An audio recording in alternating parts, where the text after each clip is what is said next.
Olive oil is a liquid fat obtained from olives, a traditional tree crop of the Mediterranean basin. The oil is produced by pressing whole olives. It is commonly used in cooking, whether for frying or as a salad dressing. It is also used in cosmetics, pharmaceuticals, and soaps, and as a fuel for traditional oil lamps, and has additional uses in some religions. There is limited evidence of its possible health benefits. The olive is one of 3 core food plants in Mediterranean cuisine, the other 2 are wheat and grapes. Olive trees have been grown around the Mediterranean since the 8th millennium BC.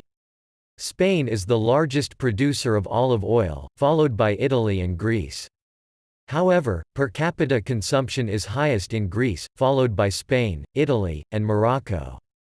Consumption in North America and Northern Europe is far less, but rising steadily. The composition of olive oil varies with the cultivar, altitude, time of harvest and extraction process. It consists mainly of oleic acid, with smaller amounts of other fatty acids including linoleic acid and palmitic acid. Extra virgin olive oil is required to have no more than 0.8% free acidity and is considered to have favorable flavor characteristics.